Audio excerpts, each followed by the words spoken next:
Magandang araw kaibigan! Tuloy po kayo sa Felicidad's Channel.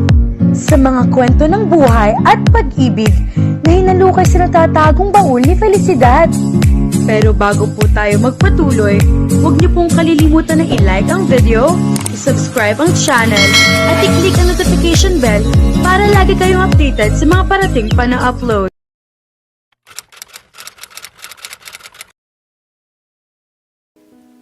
Ano to? Nagtatakang tanong ni Ella kay Ruel. Chocolates, sagot nito. Alam naman niyang chocolates ang inilapag nito sa ibabaw ng counter table sa kusina. Hinuhugasan niya ang mga pinagkainan nila ng hapunan. Ang gusto talaga niyang itanong ay kung bakit binigyan siya nito ng chocolates. Sir Ruel, bakit ba hindi ka pa rin masanay na Ruel na lang ang itawag mo sa akin? Ungol lang ang isinagot niya rito. Palagi nitong ipinapaalala sa kanya iyon mula pa noong unang araw niya roon. Pero hindi talaga siya magiging komportable na tawagin ito sa pangalan lang. Gusto niyang tawagin itong sir bilang paalala sa sarili na amo niya ito. Kapag kasi hindi niya iyon ginawa, tuluyan na siyang mai-inlove dito. Para saan ang chocolates, sir? Tanong uli niya. Para sa'yo. Ayaw mo ba? Gusto. Nakakahiya lang kasi para naman kayong nanliligaw nito. Huli na para bawiin pa ang sinabi niya dahil napatingin na sa kanya si Ruel. Mataman siya nitong pinagmasdan. Hinintay niya magsalita ito pero umiling lang ito. Naisipan ko lang na uwian ka ng chocolates, Ella. Nasa grocery na rin lang ako kaya ibinili na kita. No big deal kaya tanggapin mo na yan. Masarap yan. Salamat ho, sir. Ayan ka na naman sa sir mo. Anito, saka pumalatak. Amo ko naman talaga kayo eh. Sagot na lang niya. Bahala ka na nga. Papanhik na ako. Matulog ka na rin pagkatapos mo dyan. Yes, sir. Thank you uli sa chocolates. Kilig na kilig siya sa gesture ni Ruel. Bakit naman siya nito bibigyan ng chocolates kung wala itong intensyon sa kanya? Wala namang amo na nagbibigay ng chocolates sa tiyemay nila. Unless... Pilit niyang itinaboy sa isip ang hinala niya na may intensyong manligaw sa kanya si Ruel. Pero kahit na anong pagtaboy ang gawin niya, bigo siyang alisin ang hinala niyang iyon. Nakangiting tiningnan ni Ella ang mesa.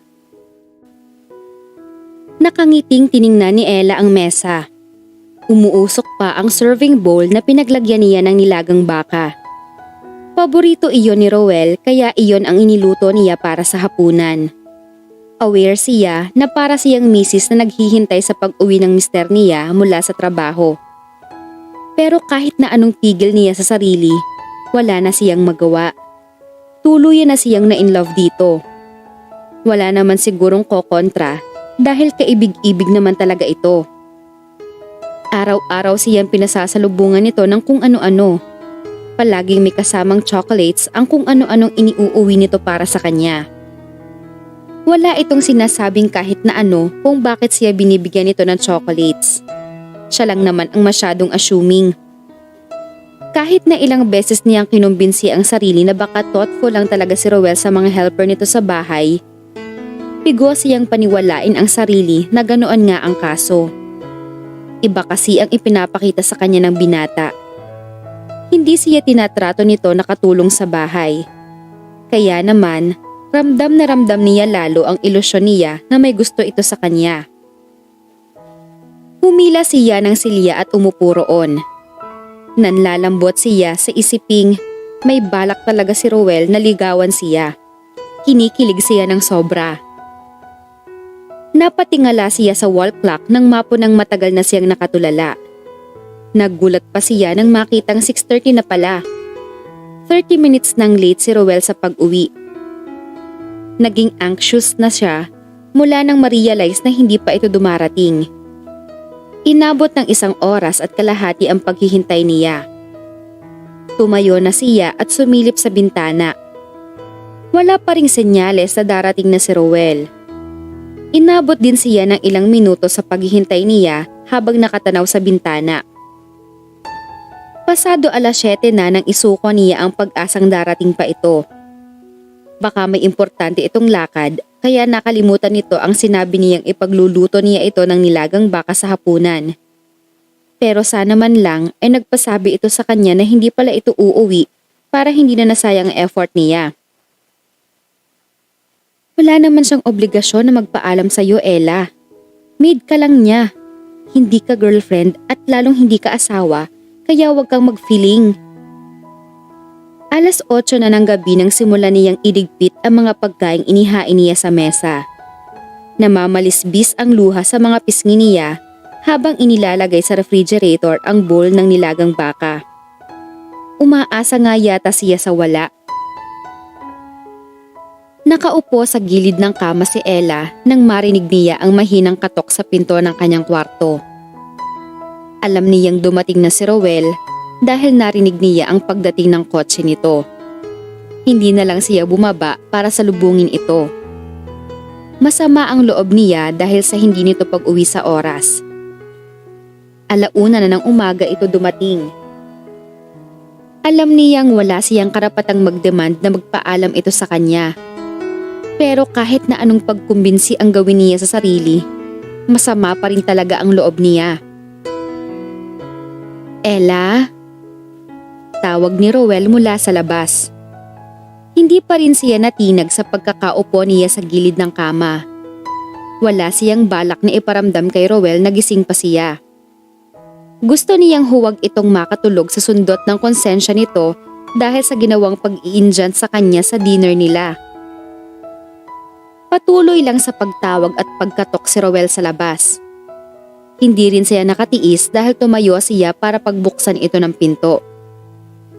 Nagkunwari na lang siyang bagong gising para hindi naman ito mahalata na hindi siya nakatulog sa paghihintay dito. Sir? I'm sorry, hindi ako nakauwi for dinner, sabi nito. Okay lang yun, Sir Rowel. Inilagay ko sa ref ang nilagang baka. Iinitin ko na lang yun bukas para sa breakfast nyo. I'm really sorry, Ella. Dumating kasi sina Tony at MJ sa farm mula sa Manila. Marami kaming importante pinag-usapan kaya hindi ako nakauwi. Hindi mo naman kailangan mag-explain, sir. Katulong nyo lang naman ako rito. Did I ever make you feel that way, Ella?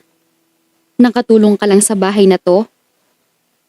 Kumunot ang noo niya. Kumabog na ng husto ang dibdib niya. Umahon ang pag-asa sa dibdib niya dahil sa sinabi nito. Tinrato ba kitang katulong? Mapanghibo ang tinig nito.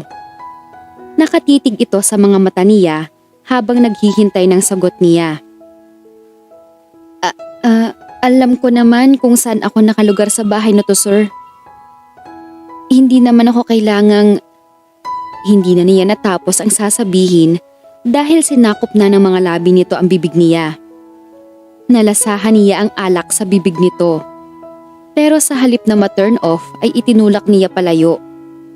Tila nagkaroon pa ng magneto sa kanya ang alak na ininom nito. Marubdob na hinalikan siya nito. Tinugon niya ang halik nito. Wala siyang experience sa ganoong klase ng intimacy dahil hindi pa naman siya nagkaka-boyfriend. Pero pinapagana niya ang instinct niya sa pagtugon kay Rowel. Ayaw niyang maging passive lang siya habang hinahalikan siya nito. Ipinasok niya ang mga kamay sa loob ng suot nitong polo shirt. Malakas na umungol ito lalo na nang damahin niya ang magkabilang dibdib nito. Her hands slid down his trunk. Pero bago pa man niya maipaloob ang mga kamay sa loob ng pantalon nito, ay napigil na siya nito. Pinangko siya nito papasok sa loob ng kwarto. Maingat na inihiga siya nito sa ibabaw ng kama. May pagmamadali sa kilos nito nang maghubad ito ng damit. Wala itong itinira kahit na isang peraso. Sa tulong ng liwanag ng buwan na tumatagos sa bahagyang nakabukas na bintana, nakita niya ang kahubdan ni Rowel. Ang ganda ng katawan niya. Sumampa ito sa kama at siya naman ang hinubaran nito. Tinulungan pa niya itong alisin ang huling sagabal sa nakatakdang pag-iisa nila. Inihagis na lang niya kung saan ang hinubad na underwear. Nanginginig siya sa sobrang antisipasyon sa nakatakdang maganap sa pagitan nila ni Ruel. Wala siyang balak ni i-entertain ang takot kung saan siya pupulutin pagkatapos ng gabing iyon. Hinalikan uli siya nito sa mga labi. Bumaba ang mga labi nito sa leeg niya hanggang sa marating nito ang dunggot ng dibdib niya. Ruel, anas niya nang sakupin ng bibig nito ang mga iyon. Napasabunot siya sa buhok nito dahil sa matinding sensasyon sa ginagawa nito. Naging mapagpala ang mga labi at kamay nito. He left no part of her body unexplored. Kaya walang parte ng katawan niya ang magtatampo rito at aakusahan ito ng neglect. Napakapasensyoso ni Ruel. Matyaga siya nitong inihanda sa pag-iisa nila. When he felt she was ready, saka pa lang ito pumosisyon sa ibabaw niya. Marahan ang ginawa nitong pagpasok sa kaibuturan niya. Pero kahit na anong ingat ang gawin nito, para pa rin pinunit ang isang bahagi ng pagkatao niya sa sobrang sakit. Hindi niya napigilang mapag-ibig. Maagap na tinakpan ng bibig nito ang mga labi niya. And with one quick thrust, he was able to break the barrier. Masaya siya kahit na iwala na niya ang puri niya. Wala siyang makapangpagsisisi kahit na wala namang katiyakan kung ano ba ang mayroon sila ni Ruel. Basta masaya siya, iyon na lang muna ang mahalaga. Bakit hindi ka pa nakabihis? Kunot noong tanong ni Ella kay Ruel. Boxer shorts at sando lang ang suot nito. Hindi pa rin ito naliligo, gayong pasado 6:00 na ng umaga. It was the day after they had made love. Pinipilit lang niya ang sarili na maging casual sa pakikipag-usap dito kahit na parang sasabog ang dibdib niya sa sobrang tensyon. Lalo siyang kinabahan dahil sa malawak ng ngiting nakapaskil sa mga labi nito. Hindi ka ba papasok? Untag niya rito. Niyakap siya nito sa baywang niya. Saka isiniksik ang mukha sa leeg niya. Gumapang ang tila kuryente sa buong katawan niya. Absent ako ngayon. Bakit? Mas gusto kong makasama ka maghapon kaysa magtrabaho. Sagot nito. Hinalikan siya nito sa mga labi. Paano niya kukontrahin ang gusto nito, gayong iyon din ang gusto niyang mangyari? Ngayong araw na ito ang last day ng suspension mo, Ella. Kinakabahang tiningala ni Ella si Ruel. Bakit nito sinasabi iyon? Nakaunan siya sa braso nito. Katatapos lang nilang magniig. Umabsent na naman ito sa trabaho. Nag-aalala na siya na baka mawalan ito ng trabaho dahil sa malimit na pag-absent nito, pero wala naman sa bokabularyo niya ang kontrahin ang gusto nito. Pareho silang walang kasawaan sa isa't isa. Gusto mo pa bang bumalik sa farm para doon magtrabaho? Tanong nito. May iba pa ba akong choice? Balik tanong niya. You can stay here. Pwede bang dito na lang ako? Pwedeng-pwede. Talagang yun ang isasuggest ko sa'yo. Na huwag ka nang bumalik sa farm at dumito ka na lang. Kailangan kita rito. Humaplo sa puso niya ang sinabi nito. Habang buhay mo ba akong kakailanganin? Gusto sana niyang itanong. Pero pinigil niya ang kanyang sarili. Baka naman masyado itong mabigla kapag hinirita niya ito ng ganoon. Casual lang ang relasyon nila. They were making love. Pero wala itong binabanggit na anuman tungkol sa damdamin nito para sa kanya. Magkagayunman, ramdam niyang espesyal ang pagtingin nito sa kanya. Kaya pinipilit niyang maging kontento sa kung ano man ang ibinibigay nito sa kanya ngayon. Ayaw na muna niyang mag-demand ng kung ano-ano mula rito. Gusto niyang kusang magbukas ng soloobin si Ruel sa kanya. Handa siyang maghintay. Kahit matagal? Bumuntong hininga siya. Handa siyang maghintay kahit na matagalan pa si Rowell sa pagbubukas ng damdamin nito. Mahal niya ito. Iyon na lang muna ang mahalaga sa kanya. Pasasaan ba at mamahalin din siya nito? Wala siyang balak na mainip sa paghihintay dito. Huli na para magtago pa si Ella kay MJ. Nang may kumatok ay humahango siyang tumakbo sa pinto mula sa komedor. Akala niya ay nag-half day lang si Rowell sa farm. Talaga palang nandito ka, sabi nito. Tumango siya. Baka sa boses nito ang pagkagulat na makita siya roon. Pasok ka. Kinakabahan siya pagkakita sa kaibigan. Saka lang niya na-realize na takot pa rin pala siyang mabulgar ang tungkol sa kanila ni Rowell. Takot siya dahil wala naman siyang pwedeng panghawakan kung ano ang mayroon sila. Isang buwan ang tumatakbo ang relasyon nila ni Rowell. Wala naman kasing sinasabi si Rowell kung ano ba ang plano nito sa kanya. Wala rin itong sinasabi kung ano ang damdamin nito para sa kanya. Nagsisimula na nga siyang maawa sa sarili dahil pilit niyang ini-interpret ang mga sinasabi ni Rowell para magkaroon ng kahulugan na mahal siya nito. Pero alam niyang posibleng siya lang ang nagpapalagay na mahal din siya nito. Dahil kapag umiiral na ang lohika sa isip niya, nawawala ng ilusyon niyang mahal nga rin siya ni Rowell. Maupo ka muna, MJ. Ano bang gusto mong inumin? May soft drink sa ref. Hindi ako nauuhaw, Ella, sabi nito. Mataman siya nitong pinagmasdan pagkatapos. Naiilang siya dahil alam niyang humahanap ito ng pruweba kung ano ba ang papel niya sa bahay ni Rowell. Nasa-sense niya ang tila pag-aalangan ni MJ na magtanong. Umupo siya sa tabi nito. Sino nagsabi sa'yo na nandito ako? Si Rowell mismo, sagot nito.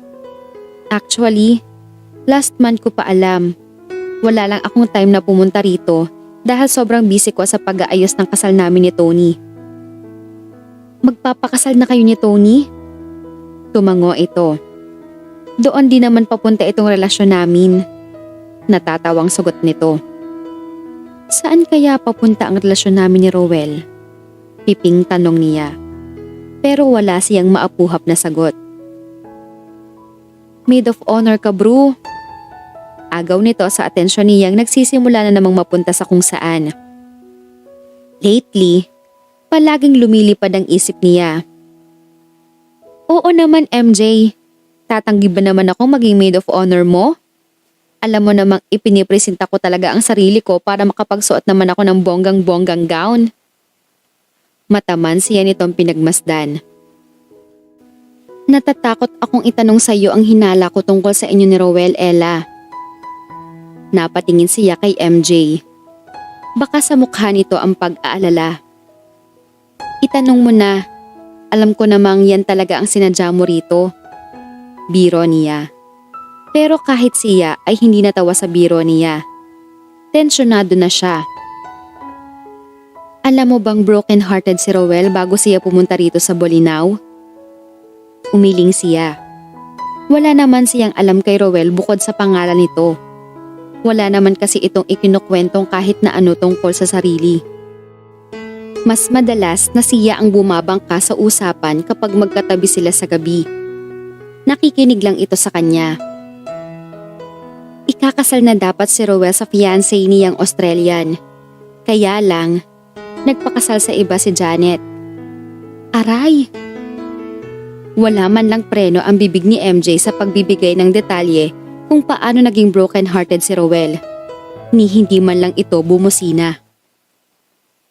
Abangan ang susunod na kabanata.